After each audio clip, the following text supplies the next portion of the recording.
আচ্ছা, voice change সম্পর্কিত আমরা প্রথম ভিডিও শিখেছি কি প্রেজেন্ট ইনডিফিনিট টেন্সের ভয়েস চেঞ্জ কীভাবে করতে হয়, ঠিক আছে। আজ আমরা এই ভিডিওতে শিখব পাস্ট ইনডিফিনিট টেন্সের ভয়েস চেঞ্জ কীভাবে করা যায়। ওকে, মনে রাখবে পাস্ট ইনডিফিনিট টেন্সের আমরা যদি প্রেজেন্ট ইনডিফিনিট টেন্সের ভয়েস চেঞ্জ করা শিখে যায় তাহলে পাস্ট ইনডিফিনিট টেন্সের ভয়েস চেঞ্জ করাও খুবই সহজ। দেখো, প্রথমে একইভাবেই আমরা পাস্ট ইনডিফিনিট স্ট্রাকচার কী জানি।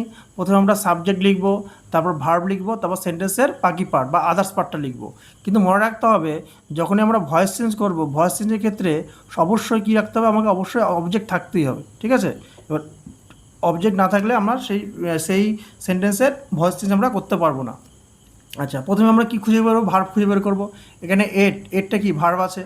আচ্ছা, এটা কোন ফর্ম আছে আমরা কি করে বুঝলাম এটা যে এটা পাস্ট ফর্ম আছে। এটা এই দেখে বুঝলাম আমরা পাস্ট ফর্ম আছে, কেননা মাস্টার টেন্স থেকে মাস্টার টেন্স সম্পর্কিত যে বইগুলো আছে বিভিন্ন, সেই বইগুলোতে ভার্বের যে বিভিন্ন রূপগুলো আছে সেই রূপগুলো আমরা মুখস্থ করেছি, কম বেশি জানি। সেখান থেকে এটার পাস্ট টেন্স কী বুঝলাম আমরা, এট বুঝলাম। এটা সব থেকে জরুরি। কিন্তু আমরা যদি না বুঝি যে কোনো একটা ভার্ব কোন রূপ আছে, সে প্রেজেন্ট ফর্ম আছে না পাস্ট ফর্ম আছে, তা আমি যদি না বুঝি তাহলে কিন্তু আমরা ভয়েস চেঞ্জ করতে পারবো না, ঠিক আছে। তাহলে একইভাবে এখানে ভার্ব খুঁজে বের করলাম। তারপরে কি হচ্ছে, আমরা কে দিয়ে প্রশ্ন করে কী পাবো, আমরা সাবজেক্ট পাবো, আমরা জানি। তাহলে এট মানে কি, খেয়েছিলাম, পাস্ট টেন্স আছে। তাহলে কে খেয়েছিল, এখানে কে খেয়েছিল, আমি। তাহলে এটা কি সাবজেক্ট হয়ে গেল। কি খেয়েছিলাম, কি দিয়ে প্রশ্ন করলে কী পাচ্ছি আমরা, রাইস পাচ্ছি। এটা হচ্ছে অ্যাক্টিভ ভয়েস। কেন অ্যাক্টিভ ভয়েস, প্রথমে সাবজেক্ট আছে। তো সেন্টেন্সের শুরুতে যদি আমার কোনো একটা অ্যাক্টিভ ভয়েস প্যাসিভ ভয়েস করার সময় যদি আমার কনফিউশন থাকে যেটা অ্যাক্টিভে আছে না প্যাসিভে আছে, কী করে বুঝবো। যদি প্রথমে সাবজেক্ট থাকে, মানে কে দিয়ে প্রশ্ন করলে যদি প্রথমে আমার সেটা সেন্টেন্সের শুরু থাকে সেটা কী বুঝবো, সেটা আমরা সেটা বুঝবো আমরা অ্যাক্টিভ ভয়েস। আচ্ছা, এবার প্যাসিভ ভয়েসে কী করে দেবো, একই রকম। প্রথমে আমরা অবজেক্টটা কী করবো, অবজেক্টটা আমরা সাবজেক্ট হিসেবে ব্যবহার করবো। এখানে অবজেক্টটা কী, অবজেক্ট হচ্ছে রাইসটা প্রথমে নিয়ে আসলাম। আচ্ছা, রাইসটা প্রথমে আনার পরে আমরা কী লিখবো, রাইসটা কি থার্ড পার্সন সিঙ্গুলার নাম্বার। তাহলে আমার সেই অনুযায়ী কী লিখেছি, সেই অনুযায়ী আমার বিভার ইউজ করতে হবে। এখানে ওয়াজ ব্যবহার ইউজ করেছি। কেন ওয়াজ ইউজ করেছি, মনে রাখতে হবে যখন ভয়েস চেঞ্জ করবো, এটা আমি আগে ভিডিওতে বলেছি, ভয়েস চেঞ্জ করতে গেলে টেন্সের কোনো পরিবর্তন হবে না, শুধু ভয়েসের পরিবর্তন হবে, ভয়েসটা চেঞ্জ হবে, ঠিক আছে। সেই জন্য এর নাম ভয়েস চেঞ্জ, টেন্সের পরিবর্তন হবে না। এর টেন্সটা কোন টেন্সে ছিল, প্রেজেন্ট ইনডিফিনিট টেন্স। তাহলে ভয়েস চেঞ্জটা কী হবে, পাস্ট ইনডিফিনিট টেন্স। তাহলে ভয়েস চেঞ্জটা কী হবে, পাস্ট ইনডিফিনিট টেন্সে হবে, ক্লিয়ার। আচ্ছা, যেগুলো আমরা জানি কি, আমরা স্ট্রাকচারে কী শিখেছি, প্রথমে অবজেক্টটা সাবজেক্ট হিসেবে নেব, তারপর বিভার্ব ইউজ করব, তারপর ভিতরে ইউজ করব। এখানে বিভার্বের রূপ কি, প্রেজেন্টের কী রূপ ছিল, প্রেজেন্টের রূপ ছিল অ্যাম, ইজ এবং আর। কী ছিল রূপ, অ্যাম, ইজ এবং আর পাস্টের রূপ কী হয়, পাস্টের রূপ হচ্ছে ওয়াজ, আর। এগুলো যদি না জানো এগুলো কিন্তু তারা ভয়েস চেঞ্জ করতে পারবে না। এগুলো জানার জন্য আমাদের আগের ভিডিওগুলো দেখো, ঠিক আছে, সেখানে টেন্স সম্পর্কে ডিটেলসে আলোচনা করা আছে। ওকে, আচ্ছা, এখানে কী লিখবো আমরা, ওয়াজ। কারণ বিভার্বের পাস্ট রূপ কী হয়, সিঙ্গুলার নাম্বারের ক্ষেত্রে ওয়াজ হয়। তারপর একইভাবেই ভিতরি কি, এটের ভিতরি কী হয়, ইটেন হয়, ঠিক না। মনে রাখবে যে আমার ভিতরি প্রেজেন্ট টেন্স বলো, পাস্ট টেন্স বলো, যে টেন্সে বলো, প্যাসিভ ভয়েসের ক্ষেত্রে সবসময় কী লাগবে, আমাকে ভিতরি লাগবেই। ভিতরি ছাড়া আমরা ভয়েস চেঞ্জ, মানে পাস্ট পার্টিসিপল রূপ ছাড়া আমরা ভয়েস চেঞ্জ করতে পারবো না। তো সেক্ষেত্রে আমাদের কোনো সমস্যা নেই যে সবসময় আমার ভিতরি ইউজ করতে হবে, যেটা পাস্ট পার্টিসিপল রূপ বলি। কিন্তু এখানে যদি টেন্স প্রেজেন্টে থাকলে তাহলে কী লিখতাম, ইজ লিখতাম, যেহেতু এখানে পাস্ট আছে সেখানে কী লিখেছি, ওয়াজ লিখেছি, হয়ে গেল।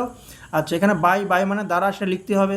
অবজেক্টের পরে তোমার কী করবো আমরা, অবজেক্টটা সাবজেক্ট রূপে ব্যবহার করবো, তারপর বিভাব হলো, তারপর ভিতরি হলো, তারপর বাই লিখবো, তারপর সাবজেক্ট থাকবে তার অবজেক্ট রূপ ব্যবহার করবো। আমরা কি জানি, আইয়ারটা হচ্ছে প্রোনাউন। প্রোনাউন যদি সাবজেক্টিভ হয় তাহলে প্রোনাউনের অবজেক্ট কী হবে, আমার মি হবে, ঠিক আছে। কী হবে, আমরা মি হবে। তাহলে শিখে গেলাম আমরা। এবার আমি আরেকটা এক্সাম্পল দিচ্ছি, দেখো কী লেখা আছে, দে প্লেড ফুটবল। এখানে ইডি যোগ করা আছে, ইডি যোগ করা আছে, আমরা জানি এগুলো রেগুলার ভার্ব। ইডি যোগ করা হচ্ছে, অবশ্যই এটা কী হবে, তোমার পাস্ট ইনডিফিনিট টেন্স হবে। আমি বারবার বলছি, ভয়েস চেঞ্জ করার জন্য টেন্সটা কিন্তু ভালো করে জানতে হবে। টেন্স না জানলে তোমরা ভয়েস চেঞ্জ বলো, ন্যারেশন বলো, কিছুই ভালোভাবে করতে পারবে না। আচ্ছা, প্লেড মানে খেলেছিল, তাহলে এটা ভার হচ্ছে। তো ভারকে কে দিয়ে প্রশ্ন করলে কী পাচ্ছি আমরা, উত্তর কী পাচ্ছি, দে পাচ্ছি না। কে খেলেছিল, তারা খেলেছিল, তো তারা ইংরেজি কি, দে। তাহলে এটা কী হয়ে গেলো, আমার সাবজেক্ট হয়ে গেলো। কী হলো, এটা আমার সাবজেক্ট হয়ে গেলো। কী খেলেছিল, ফুটবল। তাহলে কী দিয়ে প্রশ্ন করলে, কী বা কাকে দিয়ে প্রশ্ন করলে, কাকে প্রশ্ন করবো, ভার্বকে প্রশ্ন করবো। কী বা কাকে দিয়ে প্রশ্ন করলে আমরা কী যে অ্যান্সারটা পাবো সেটা কী হয়ে যাবে, অবজেক্ট। তাহলে এখানে দেটা হচ্ছে সাবজেক্ট, প্লেটটা হচ্ছে ভার্ব, আর ফুটবলটা হচ্ছে অবজেক্ট। এবার কী করবো, আমরা অবজেক্টটা সেন্টেন্সের প্রথমে আনবো, যেটা সাবজেক্ট রূপে ব্যবহার হবে। তাহলে ফুটবলটা প্রথমে নিয়ে আসলাম। এবার ফুটবলটা আমার কি থার্ড পার্সন সিঙ্গুলার নাম্বার, ঠিক আছে। সেই জন্য আমার পাস্ট টেন্সে কী বসে, বিভার্বের কী রূপ বসাবো, ওয়াজ বসাবো। ওকে, এবার ভার্বের ভিতরি, মনে রাখবে রেগুলার ভার্বের ক্ষেত্রে পাস্ট টেন্স যদি ইডি বা ডি থাকে তাহলে পাস্ট পার্টিসিপল রূপ অর্থাৎ যেটা ভিতরিও কী হবে, তোমার ইডি বা ডি যুক্ত হবে। তাহলে প্লেট আছে, এখানে প্লেট বসিয়ে দিলাম, এটা মুখস্থ করার কোনো সমস্যা নেই। তারপরে বাই ইউজ করব, তারপর দে যদি সাবজেক্ট থাকে, দের অবজেক্ট কী হবে, দেম হবে, ঠিক আছে। তাহলে এটা কী হয়ে গেল, প্যাসিভ ভয়েস। এটা কী হয়ে গেল, আমার প্যাসিভ ভয়েস। ওকে, আশা করি তোমরা বুঝতে পেরেছো। পাস্ট ইনডিফিনিট তোমরা যদি প্রেজেন্ট ইনডিফিনিট টেন্সের ভয়েস চেঞ্জ বুঝতে পারো, পাস্ট ইনডিফিনিট টেন্সের ভয়েস চেঞ্জ বোঝা কোনো সমস্যা হয় না। কেন বলো দেখি সমস্যা না? জাস্ট শুধু আমরা বি ভার্বটা চেঞ্জ করবো, বাকি সব একই থাকবে। অবজেক্টটা সাবজেক্ট করতে হবে, বি ভার্বের রূপটা কি শুধু কি প্রেজেন্টে কি অ্যামিজ আর বসাবো, অ্যামিজ আর বসাবো, অ্যামিজারের মধ্যে যে কোনো একটা বসাবো, আর পাস্ট টেন্সে কী বসাবো, ওয়াজ অথবা ওয়ার বসাবো। সিঙ্গুলার ক্ষেত্রে ওয়াজ বসাবো, আর প্লুরাল ক্ষেত্রে কী বসাবো, ওয়ার বসাবো। কখন? যখন অবজেক্টটা কী থাকবে, সিঙ্গুলার বা প্লুরাল হবে, তার উপর ডিপেন্ড করে। ঠিক আছে? আচ্ছা, এই ভিডিওতে আমি একটা শিখিয়ে দিচ্ছি ফিউচার ইনডিফিনিট টেন্স। এটা বেসিক, এগুলো আমাদের জানতেই হবে। এগুলো না জানলে আমরা কঠিন কঠিন ভয়েস চেঞ্জ আমরা করতে পারবো না। আচ্ছা, ফিউচার মানে আমরা শ্যাল অথবা উইল দিয়ে শুরু হয়, এটা আমরা জানি। তাহলে আই শ্যাল ইট রাইস, এতে কী দেখে বুঝলাম? ফিউচার ইনডিফিনিট টেন্সে আছে, শ্যাল আছে বা উইল আছে। তাহলে শ্যাল থাকলে কী বুঝবো? ফিউচার বুঝবো। আর সেন্টেন্স আর ভার্বের যদি আমার কী থাকে মনে রাখবে, শ্যাল উইল একটা হচ্ছে মোডাল ভার্ব। মোডাল ভার্ব পরে ভার্বের রূপের কোনো পরিবর্তন হবে না। ঠিক আছে? তাহলে ইট আমার মেন ভার্বটা কি? ইট খাওয়া, সেই ইটটা বসিয়ে দিলাম, আর এখানে রাইস লিখে দিলাম। ঠিক না? এবার আমরা শিখে গেছি ভার্বটা কি। ভার্বকে কে দিয়ে প্রশ্ন করলাম, কী পাচ্ছি আমরা? আই পাচ্ছি। আর কী দিয়ে প্রশ্ন করলে কী পাচ্ছি আমরা? রাইস পাচ্ছি। ব্যাস, রাইস এখানে নিয়ে আসলাম। এটা অবজেক্ট ছিল, অবজেক্টটা সেন্টেন্সের শুরুতে সাবজেক্ট হিসেবে নিয়ে আসলাম। মনে রাখবে আমরা কী বলেছি, আমরা টেন্সের কোনো পরিবর্তন হবে না। এটা কী ছিল? তাহলে শ্যাল উইল দিয়ে ফিউচার বোঝাচ্ছিল। তাহলে এখানে কী হবে? আমরা শ্যাল উইল অথবা একটা উইল ব্যবহার করতে হবে। শ্যাল এবং উইলের মধ্যে যে কোনো একটি ব্যবহার করতে হবে। তাহলে এখানে কেন আমরা উইল ব্যবহার করলাম? কারণ রাইসটা হচ্ছে third person singular number. Shall কার পরে ব্যবহার হয়? আই এবং উইলের পরে শ্যাল ব্যবহার হয়। ঠিক আছে? ফার্স্ট পার্সনের ক্ষেত্রে।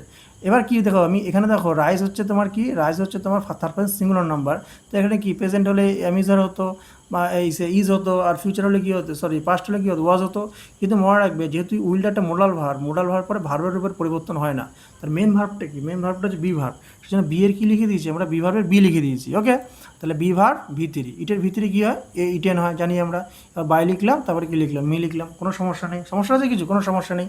মনে রাখতে হবে, বারবার বলছি, ভয়েস চেঞ্জে সেন্টেন্সের ভয়েস চেঞ্জে যখন আমরা চেঞ্জ করব, তখন আমার কিন্তু টেন্সের কোনো পরিবর্তন হবে না। টেন্সের কোনো পরিবর্তন হবে না, শুধু ভয়েসের পরিবর্তন হবে না। অবজেক্টটা সাবজেক্ট রূপে, অবজেক্টটা সাবজেক্ট হিসেবে ব্যবহার করবো, আর সাবজেক্টটা অবজেক্ট রূপে ব্যবহার করবো। ব্যাস। আর যে বেসিক নিয়ম বিভার ভিতরি, ব্যাস এটা। শ্যাল উইল দিয়ে ফিউচার বোঝায়, ফিউচার ইউজ করবো। ঠিক আছে? আমি আরেকটা এক্সাম্পল দিচ্ছি, দেখো নিচে। They will play football. তাহলে প্লেটা হচ্ছে ভার্ব, কে খেলবে? তারা খেলবে, দে। তাহলে এটা হয়ে গেলো সাবজেক্ট হয়ে গেলো, কী খেলবে? ফুটবল খেলবে। তাহলে এটা কী হলো? অবজেক্ট হয়ে গেলো। তাহলে অবজেক্টটা প্রথমে নিয়ে আসলাম। আচ্ছা, এবার মনে রাখতে পারো আয়ের পরে শ্যাল বসেছি, দের পর উলি বসেছে কেন? আয় ফার্স্ট পার্সনের ক্ষেত্রে সাথে শ্যাল বসবে। দেটা কি? দেটা হচ্ছে থার্ড পার্সন প্লুরাল ফর্ম। তাহলে পার্সনগুলো তোমরা প্লুরাল পর্যন্ত একবার। ঠিক আছে? থার্ড পার্সন প্লুরাল ফর্ম, সেই জন্য এখানে কী হলো? আমার উইল হলো। তাহলে ফুটবল অবজেক্ট হলো, অবজেক্টটা সাবজেক্ট লিখলাম, ফিউচারের জন্য উইল বসিয়েছি। আর বি ভার্ব ভিতরি, আমরা কী বলেছি? ফিউচারে ভার্বের রূপে পরিবর্তন হয় না, তাই বি এর বি বসিয়ে দিয়েছি। ঠিক আছে? তারপর বাই লিখলাম, তারপর দিয়ে থাকলে কী হয়? দেম হয়। ক্লিয়ার? খুবই সহজ জিনিস। কারণ সহজ, এগুলো হচ্ছে বেসিক, এগুলো আমাদের জানতেই হবে। এগুলো জানলে আমরা পরের জিনিসগুলো আমরা ভালোভাবে করতে পারবো। তাহলে আশা করি তোমরা বুঝতে পেরেছো। আর না বুঝতে পারলে আমাকে কমেন্ট বক্সে জানিও।